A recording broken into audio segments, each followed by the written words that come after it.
우선 말씀 한 군데 찾아보고 좀 증거를 드릴게요. 창세기 12장 2절. 창세기 12장 1절 2절을 볼게요.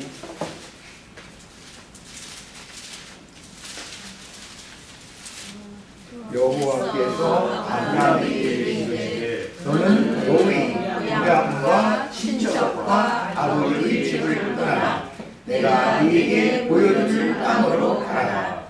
내가 너로 큰 민족을 이루고 네게 복을 주어 네 이름을 창명하게 하리니 너는 복이 될지라. 이 말씀을 성취하기 위해서 하나님은 이스라엘 백성들과 아브라함과 그 후손들과 그 언약을 맺고 결국에는 이 말씀을 성취하기 위해서 애굽으로 자기 백성을 이렇게 이주를 시킵니다. 출애굽기 19장 5절 6절이요.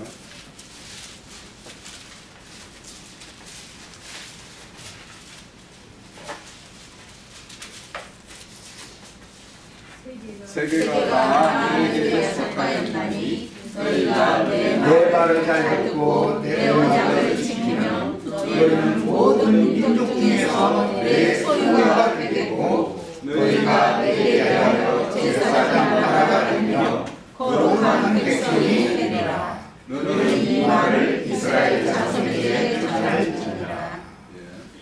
그렇게 그 큰 민족을 이루기 위해서 애굽에다가 넣었던 이스라엘 백성을 이렇게 불러내서 그 다음 이루고자 하는 것이 금방 우리가 봤던 참 내 소유가 되고 나의 나라와 내 제사장이 되는 그 어떤 하나님의 어떤 창조전 어떤 연대한 계획이 이제 구체적으로 실현이 돼요. 자, 베드로전서 2장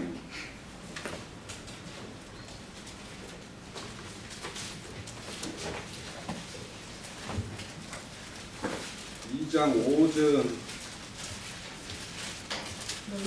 너희도 사람들같이 신령한 첩으로 세워지고 예수 그리스도로 말미암아 하나님이 복게 받으실 신령한 제사를 드릴 거룩한 제사장이 되시리라.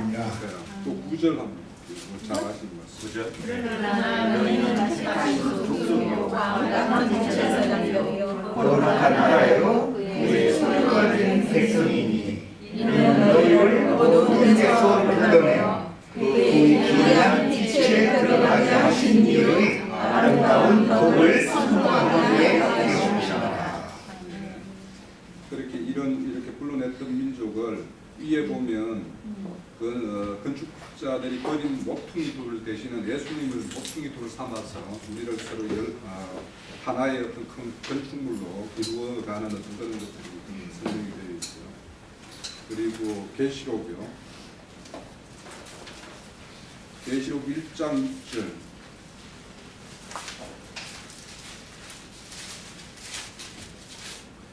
그의 아버지 하나님을 위하여 우리를 나라와 제사장으로 삼으신 그에게 영광과 능력이 세세토록 있기를 원하노라. 아멘. 5장 10절.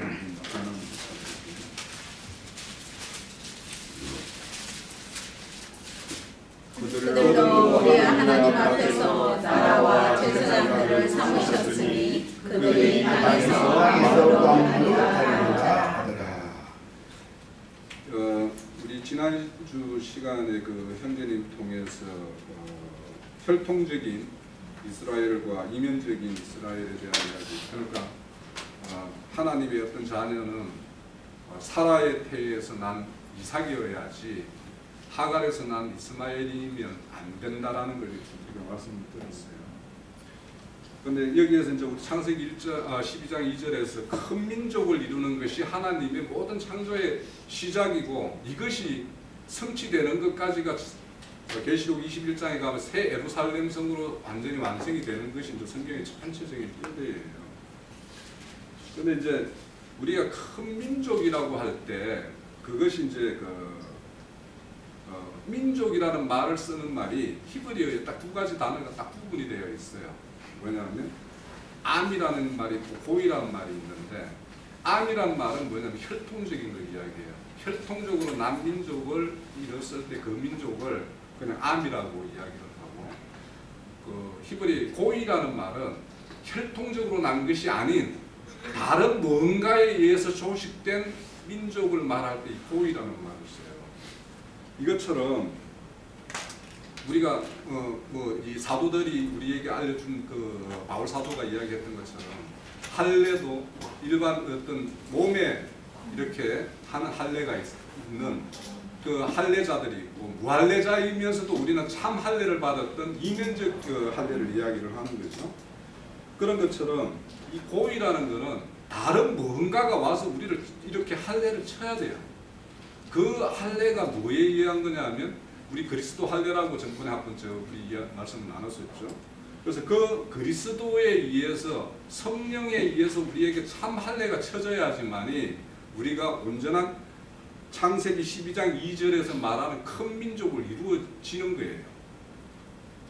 그러면 이것을 이루기 위해서 성령이 오셔서 한 성령으로 나서 한 몸을 이루고, 그래서 그 몸을 하나님의 어떤 몸된 교회라고 이야기하는데, 그 교회의 목적은 하나님을 나타내고 표현하고, 아까 고린도전서 2장 9절에서 말했듯이 기이한 빛으로 옮긴 그것을, 하나님의 그 선한 그 덕을 우리가 선전하는 것이 되어야지만이 이 큰 민족이 되는 거예요. 큰 민족이라는 것은 영향력이 있어야 돼요.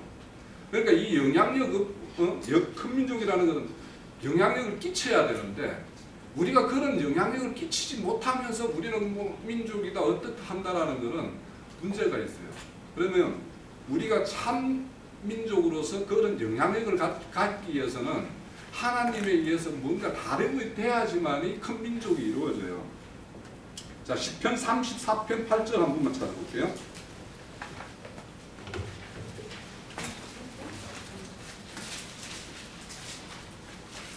시편 38편 4편 8절이요. 34편. 예. 너희는 여호와의 선하심을 아부와 알지니라. 그에게 피하는 자는 복이 있도다. 이렇게 이야기하고 있어요.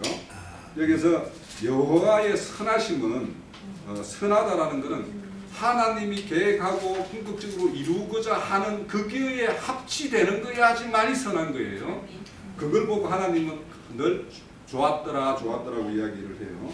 그러니까 하나님의 계획과 의도가 무엇인지 모르면 우리는 하나님의 선에 합치되는 뭔가를 내놓을 수가 없어요. 하나님이 어떤 것을 원하는지 그것을. 그런데 여기서 그걸 선함을 맛봐야 된다라고 이야기를 해요. 우리가 이런 신앙생활에서 이런 하나님의 선함을 맛봐야 되는데, 이 맛본다라는 것은 직접적으로 맛보는 거예요. 그래서 우리가 우리의 어떤 신앙을, 그리스도인들의 어떤 신앙이라는 것은 하나님의 직접 손안에 들어가서 다rum도 받고, 그분의 격려도 받고, 때로는 질책도 받고, 다시 넘어졌다가 서고, 이런 것들이 위해서 우리는 하나님의 온전함을 맛볼 수가 있어요. 그리고 여기에 이제 안다라는 것은 직접 목격해서 안다. 그러니까 욥이 결국에 하나님의 어떤 그런 심한 다름에 의해서 마지막 욥기 42장에 가면 내가 이제 비로소 하나님을 본다라고 이야기하죠. 그러니까 우리가 하나님을 맛보고 온전히 보지 못하면 인간은 상상을 할 수가 있어요. 자기 나름대로 그림을 그릴 수가 있는 게 인간이에요. 그러면 참맛과 직접 여호와 하나님이 어떤 분이신지를 보지 못하면 그 사람은 자기가 좋아하는 것, 자기가 원하는 하나님을 그리고 그 하나님을 내 하나님으로 모시고 사는 것이 바로 뭐냐면 우상이에요. 그러니까 내 안에 우상이 없으려면 참 하나님을 맛을 봐야 되고 참 하나님을 직접 봐야 돼요. 그런데 이 34절이, 시편 34절이 어떤 상황에서 이 다윗이 이 시를 썼느냐 하면은요, 사울에게 쫓기면서 그 가드인가요? 그 블레셋 나라 가드의 아가스인가 왕의 앞에 갔을 때 그 왕 앞에 이제 이 다윗이 소개를 받아요. 갔을 때 그런데 이 다윗에 대한 소문을 이 왕도 알아서 듣고 알아 있어요. 아, 사울은 천천히 다윗은 만만이라고 했던 그 다윗 아니냐, 이래 해가지고 이 다윗에 대해서 그 왕이 경계심을 가져요. 이자가 이어와가지고 지금은 비록 사울에게 쫓겨서 내 안에 우리나라에 와서 이렇게 위탁하는 어떤 그런 신세가 되었지만, 이자가 뭔가를 이렇게 도모하면 그런 능력이 있는 자다라고 이렇게 경계를 해요. 그때 뭐냐면 다윗이 그 왕 앞에서 뭐냐면 미친 것처럼 막 침을 이렇게 막 흘리고 뭐 이런 식으로 해서 이장을 해요. 그러면서 쓰는 것이 이게 시편 34편으로 제가 알고 있어요. 그러면 다윗이 하나님의 어떤 다름이라고 생각을 하고 있는데, 그것이 어떤 다름이냐 하면 자기 장인이고 그런 사울 왕에게 지금 쫓기는 신세가 돼 있는 건데, 그 상황에서 뭐냐면 나는 여호와를 선함을 맛본다고 이야기하고 있는 거예요 지금. 그리고 나는 하나님을 직접 봤다, 이렇게 이야기하고 있는 거예요 지금. 그래서 나는 내가 지금 너 겉으로 드러나는 거는 이렇게 먼 나라로, 자기 원수의 나라죠. 블레셋이라면, 블레셋 족속이면 거기에 위탁하는 신세가 되면 세상에서 가장 처량한 어떤 그런 신세임에도 불구하고 자기는 선함을 맛본다고 이야기해요. 나는 하나님 직접 본다고 그러고, 그러면서 지금 자기가 그 원수의 나라 왕에게 피해 있는 이 상황을 자기는 하나님 그에게 그의 손에 그의 피해 있는 자다. 그 안에 하나님 안에 나는 피해서 지금 안전하게 보호받는 자다라고 이렇게 생각을 하고 있는 거예요. 그러니까 이 다윗이 어떤 상황이, 그러니까 그런 상황, 우리 육으로 볼 때는 참 비참하고 뭔가 생사가 지금 막 이렇게 사선을 왔다 갔다 하는 이런 상황에서도 이렇게 이런 고백을 한다라는 것은 정말 어떤 맛을 봤길래, 다윗은 어떤 하나님을 목격했길래 이런 이야기를 할 수 있는가, 이런 거에 대해서 한번 생각을 해봐야 돼요. 그런데 이제 하나님의 가장 선하심은 지금 우리가 몇 구절 찾아봤던 것들이 뭐냐면 갈대 우르에서 데라가 그 갈대 바벨론 땅에 있는 신들의 우상을 이렇게 조각해가지고 조각을 팔아먹는 이런 집안에 태어난 자예요, 아브라함이. 그래서 거기에서 별 부족함이 없는 나라, 거기는 그 당시에 수세식 화장실이 있을 만큼 문명이 발달됐다고 해요. 그런 나라에 살던 그 아브라함을 불러서 하나님의 백성으로 첫 번째 하는 것은 뭐냐면 언약을 세우는 거예요.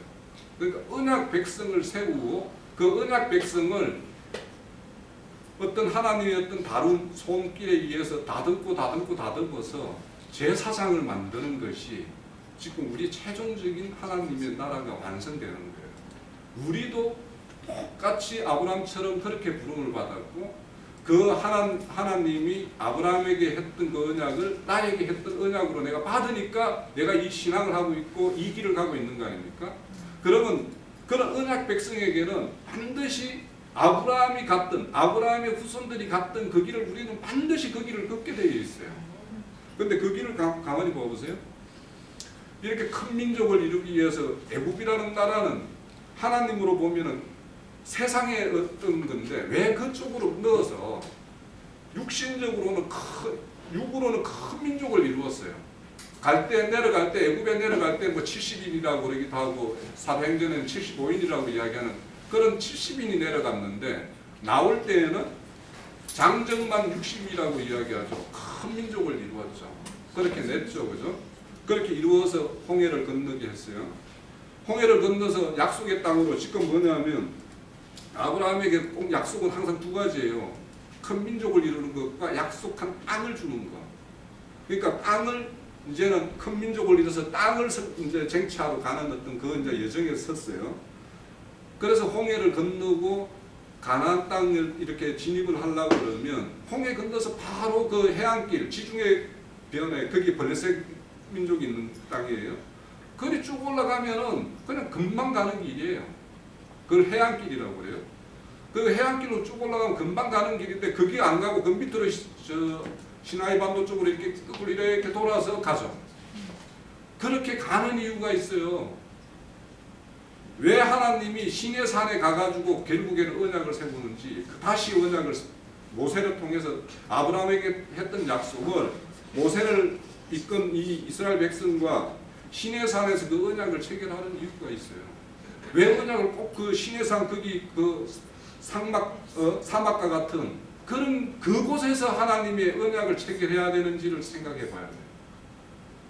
그냥 그 고센 땅에서도 할 수도 있었고 홍해 건너자마자 할 수도 있고 한데 왜 그 신의 산까지 이렇게 이스라엘 백성을 몰고 가가지고 거기에서 언약을 체결하는 거죠. 반드시 거기서 해야 되는 거예요. 왜 그러냐? 강야고 신의 산 있는 그 사막 험한 거기에서는 하나님의 어떤 모든 능력이 최대한 발휘되고 인간의 능력은 최소화되는 자리가 바로 그 자리예요. 하나님의 어떤 약속에 전적으로 의지할 수밖에 없고 거기에 자신을 맡길 수밖에 없는 그 공간이 바로 신의 산 밑이에요. 우리 스스로 이렇게 하나님의 부름을 받았지만 내가 인간 스스로가 할 수 있다라고 생각하는 자기의 어떤 역량을 조금씩 가지고 있어요. 나도 남들보다도 더 좀 선하게도 할 수 있고 남들에게 더 빛나는 일도 할 수 있고 남들이 부러워하는 것도 할 수 있었던 과거의 나의 어떤 옛 모습도 있어요. 각자가 우리 형제님 말씀대로 영자의 전성시대가 많이 있었죠. 그 기억이 있어요. 그런데 이스라엘 백성들도 봐봐요. 그 애국 땅에서 그렇게 울부짖는 하나님, 그 음성의 하나님이 응답으로 이스라엘 백성을 불러냈는데 3일길 가서 홍해의 그 어떤 죽음의 어떤 바로 직전까지 갔던 그 이스라엘 백성이 하나님의 어떤 그 능력으로 그 홍해의 강을 건넜음에도 불구하고 3일길 가가지고 물었다고 바로 불평해요. 그죠? 그리고 이제 만나를 내려주니까 만나가 맛이 없어서 이제는 막 고기 이야기 아까 그 고기 손 옆에서 부추와 마늘을 먹었던 그 시절이 좋았다라고 이렇게 해석을 하죠. 그러니까 이런 애굽의 속성들이 인간에게는 다 있어요. 그런데 이런 속성들이 어쩔 수 없는 그 상황으로 몰고 가는 게 어디냐면 그런 강약길이에요. 강약길에 가야지만이 나의 어떤 능력으로는 여기서 헤쳐나갈 수 없는 그런 극한의 상황을 가야지만이 하나님의 어떤 그 능력에 나를 의탁을 할 수가 있거든요. 그래서 이렇게 언약 백성으로 거기서 삼았어요. 삼으면 하나님의 선하심은 그렇게 불러서 나를 약속의 백성으로 불러준 것도 이제 선하심이지만 거기에서 끝나면은 제사장 나라가 안 되잖아요. 하나님의 선하심은 그렇게 부른 백성을 제사장 나라가 되고 제사장으로 세움을 받아야지만이 하나님의 선함이 온전해지는 거예요. 그러니까 그거를 쟁취하려면 애굽의 속성들을 다 뽑아내야 되는 것이 반드시 필요하기 때문에 이게 이렇게 돌린 거예요. 자, 그러면 이렇게 그 안으로 여호와 하나님 안으로 피한 내가 피한 자가 복이 있다라고 금방 그 10편 34편을 봤죠. 거기 피하다라고 할 때 피한 자가 이 복이 있다라고 할 때 이 복을 우리 흔히 이제 바라크 해가지고 무릎 꿇는 이런 거예요. 하나님 앞에 무릎 꿇는 게 복이에요, 그죠? 복인데 이 바라크의 은 뜻은 뭐냐면 생산성을 회복하다는 뜻이에요. 내가 태가 다쳤어. 그럼 태가 다쳤는데 이 태를 치유받아서 내가 산출을 못하면 하나님의 복이 완성이 안 되는 거예요. 이 바라크의 복은 생산성이 회복되는 복이에요. 그런데 지금 이 시편 34편은 이걸 넘어서는 복이에요. 뭐냐면 구체적으로 열매가 열려지는 복이에요. 그래서 생산성을 회복해서 뭔가 산출하는 복인데 이 다윗의 어떤 이 상황을 한번 잘 생각해 보세요. 다윗이 그렇게 이런 극한 상황, 자기가 보잘것없고 남들의 웃음거리가 되어 있는 이 상황인데도 나는 피한 자이고 그에게 피한 자고 나는 복 있는 자다라고 이야기를 해요. 그 모습이, 다윗의 그런 모습이 바로 열매인 거예요. 이것이 참으로 하나님께서 원하시는 복이고 우리도 그런 복을 맺어야 되는 복이에요. 그런데 이렇게 이제 선한 여호와 안으로 피한 자가 이제 여기에 피한 자 할 때 이 자가 강한 자다라는 뜻이에요. 그러니까 우리 인생의 강함은 하나님 안으로 피하는 순간에 강해지는 거예요. 그 하나님 밖에서 내가 아무리 강하다 어떻다 하더라도 그거는 조그마한 바람이 와봐야지 알아요. 그런데 참 하나님에게 피한 자는 바람이 불어도 이 바람에 대한 해석이 달라지고 그 바람이 나를 연단하는 바람이다. 나에게 원하는 것은 인내다. 이런 것도 해석을 해내는 것이 우리 신앙이에요. 그런데 이제 그러면 우리에게도 이제 열매가 나와야 되죠. 이런 다윗의 이런 열매가 있었듯이 그 극한 상황에서도 이런 고백을 할 수 있듯이 우리는 어떤 열매일까를 생각을 하는 게 우리 아까 저 두 번째 시간에 나누었던 레위기 23장에 보면 그 둘째 그 곡식을 추수하고 드리는 오순절에 드리는 7.7절이라고도 하고 오순절이라고 하는 오순절에 드리는 어떤 그 떡이에요. 그 떡을 이제 떡 두덩이를 드려요. 드리는데 거기에는 먼저 곡식을 가루를 내서 가루를 기름 반죽을 해서 그걸 구워요, 그죠? 구워서 이거를 요제로 드리고, 왜냐하면 드리고 난 다음에 그걸 전제로 해서 그 다른 번제들과 이렇게 드리는데 그 드리는 그 떡을 만드는 걸 한번 보면 알곡의 곡식을 이렇게 모아서 그걸 이제 가루를 내야 되죠. 가루를 내고 거기에다가 반죽을 해요. 반죽을 하기 위해서는 거기에서는 뭐냐면 기름 반죽을 해요. 왜냐하면 강약길에서는 물이라는 이런 것들을 얻을 수가 없죠. 보관도 안 되고 바로 변질되지만 기름을 가지고 다니면서는 어디 다친다든지 하면은 치유 약으로도 쓰고 이렇게 가루를 반죽해서 구워서 떡을 만들 때도 기름을 부어서 이렇게 떡을 만들어요. 그렇게 해서 이것을 구워서 이렇게 해서 떡을 만들어서 이렇게 드리는데 그 과정을 한번 생각해 보면 우리가 각자가 다 알곡이 돼 있을 수 있어요. 하나님의 말씀에 대해서 각자가 또 자기 어떤 환경이나 어떤 일터나 삶의 어떤 현장에서 다 이렇게 세움을 받아요. 각자가 받는 게 있어요. 그런데 이것이 우리 교회라는 한 떡이 되기 위해서는 반드시 뭐냐면 가루가 돼야 돼요. 각자가 알곡이 되어서 열매를 충실히 맺고 이것을 교회의 한 떡으로 맺기 위해서는 반드시 가루가 되는 어떤 자기 부인이 일어나야 되는 거예요. 그러니까 가루가 된다는 건 자기 부인이에요. 자기 색깔이 없어져야 되는 거예요. 가루가 된다는 거는. 그러고 이것이 완전한 교회가 되기 위해서는 기름을 해서 반죽이 돼야 되는데 그 기름이 뭐냐? 우리 한 성령이에요. 한 성령을 먹고 마셔서 한 몸이 된다라고 이야기하죠. 이것처럼 반죽이 되려면 우리가 같은 성령, 같은 말씀을 먹어서 같은 어떤 걸로 이렇게 반죽이 되어서 한 덩어리가 돼야 돼요. 그리고 그걸 구워요. 그걸 반죽이 된 걸 구워서 이렇게 드린단 말이에요. 이것이 우리 교회가 만들어져 가는 모습이에요. 그러니까 성령이 오시면 오순절이 성령이죠. 거기 성령이 오순절에 성령이 강림을 하죠. 네. 그러니까 성령이 오시는 이유가 이 초실절 우리 두 번째 곡식 이렇게 떡 덩어리를 드리는 것과 똑같은 그것을 우리 이 땅에서 이루어져야 되는 거예요. 그러면 우리는 하나님의 살과 피를 양식과 음료로 마셔야 되죠. 그러면 하나님은 무슨 떡을 먹어요?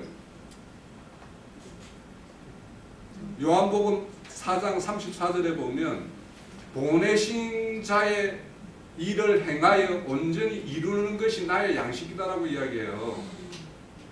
그죠? 하나님은 완전히 온전하게 이루어진 그게 어떤 모습이냐면은 제사장 나라, 제사장으로 세운 이것이 뭐냐면 교회의 모습 아닙니까? 이 땅에서는 이 교회가 하나님이 먹을 만한 떡이 돼야 되는 거예요. 이 교회가 하나님의 뜻이 온전히 성취되고 맺어진 열매처럼 보여야 되는 거예요. 그러면 하나님이 먹을 만한 떡이 되겠죠.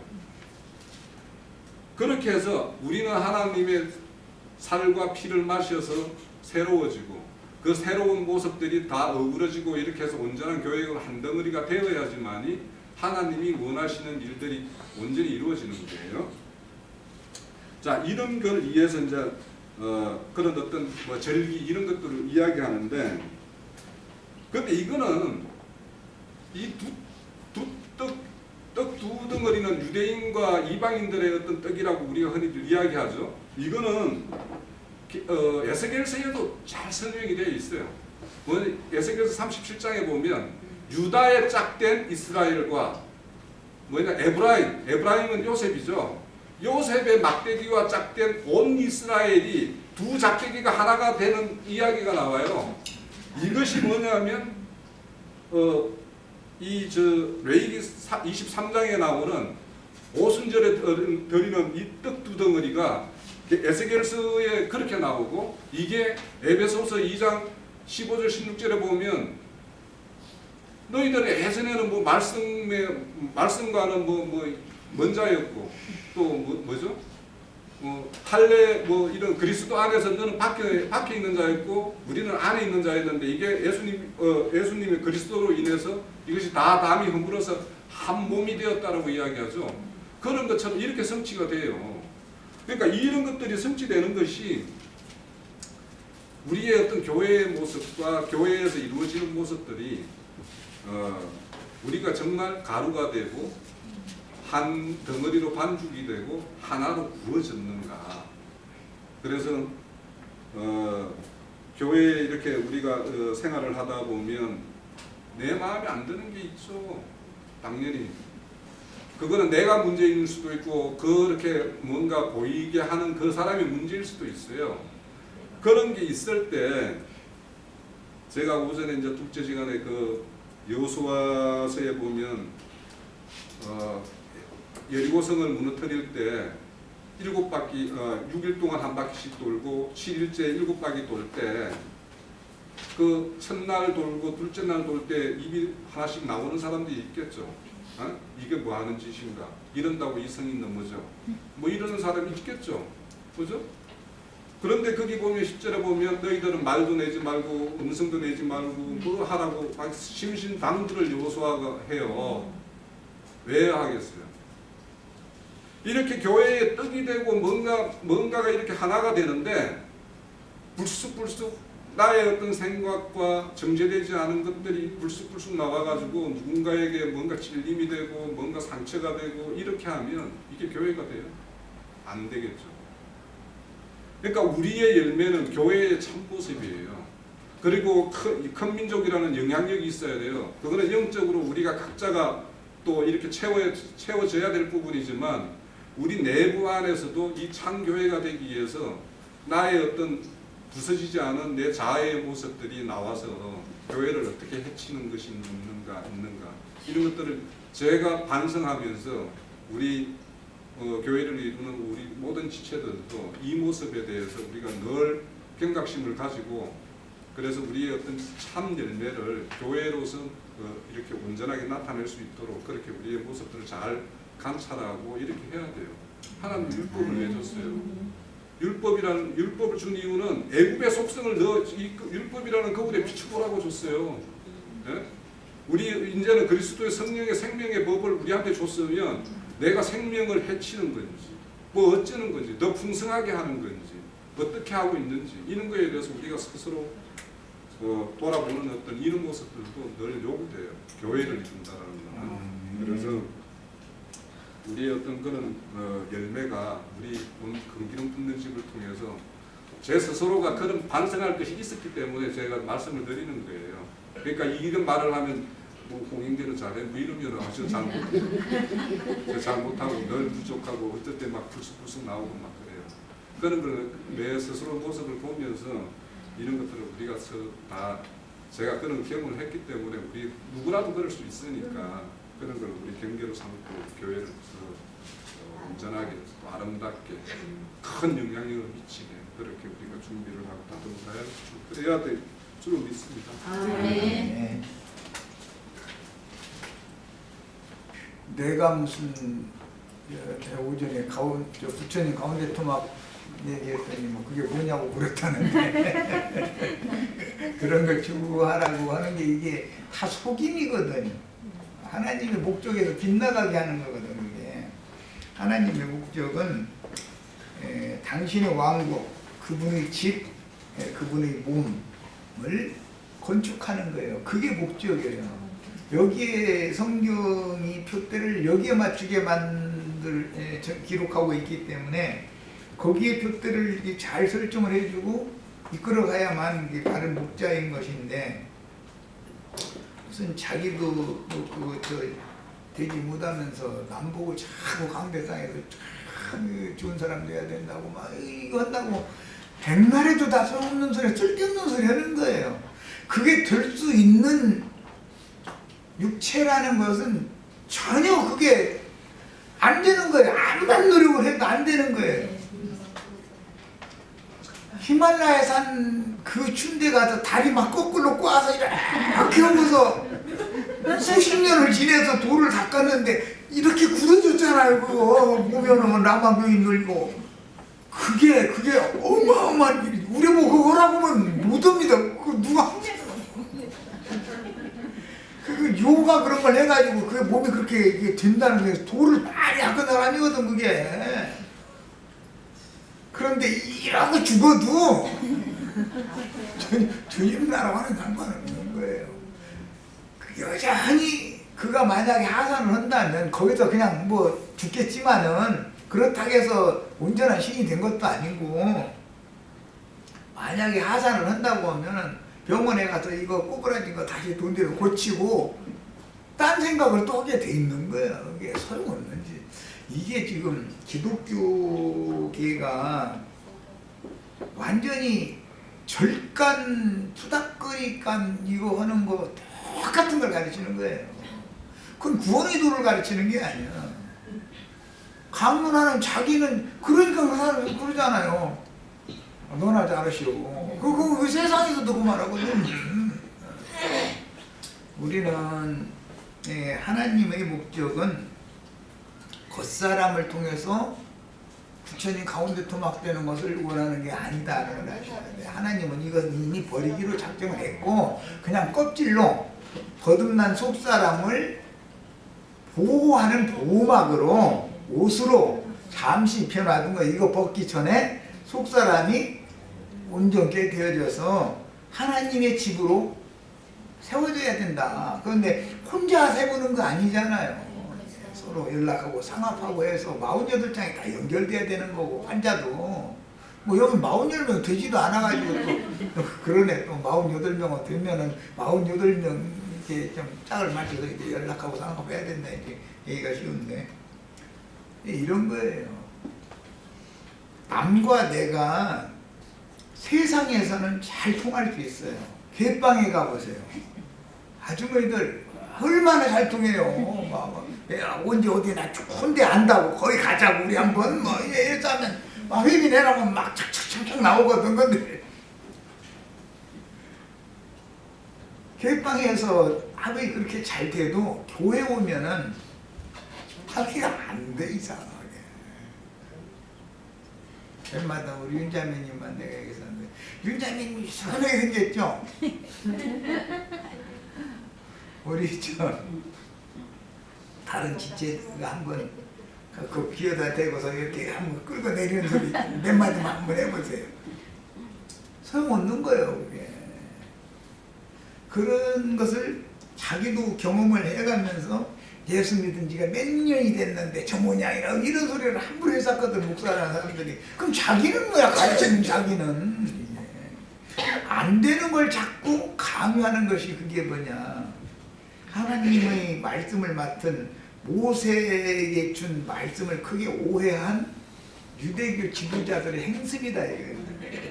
모세에게 주신 말씀이 양면성이 있는 것이거든.